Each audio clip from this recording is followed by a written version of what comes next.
Hi, I'm Donna from Deaconly Designs. Welcome to my sewing room. I'm excited to share with you this month about sergers and how they can be used to help you create professionally finished doll clothes.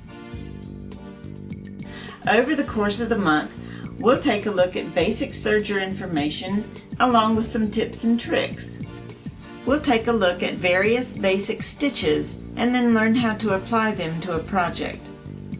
We will be using the Savannah skirt from Sew Urban Designs as our sew-along project, as it provides opportunities to try several basic techniques all within one pattern.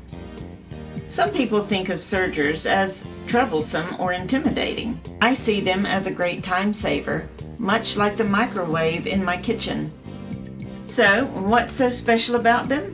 Well, in short, a serger can be used to stitch a seam, trim the excess fabric, and finish the raw edge, all in one step. Let's take a look at a serger in general and see how it differs from a conventional sewing machine. The first thing you'll notice is that a serger uses multiple cones of thread and there is no bobbin. Instead, there are these parts called loopers. These loopers work together to bring the threads over the cut edge and lock them along the edge of the fabric to prevent fraying. So a serger is often referred to as an overlock machine. The second difference is this cutting mechanism, or the blades, which trim the fabric just before the stitches are created. These blades can be moved out of the way when you're not using them.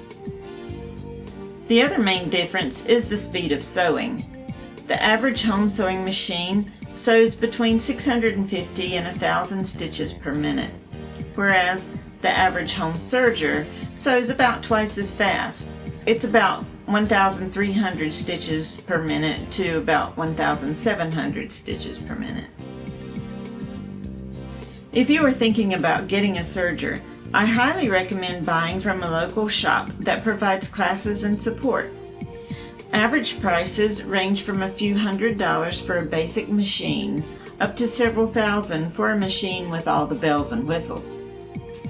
Just as with most anything, it is possible to find a good deal locally or online, but there's always the usual risk of missing parts or lack of service, mechanical issues, so you'll need to choose wisely.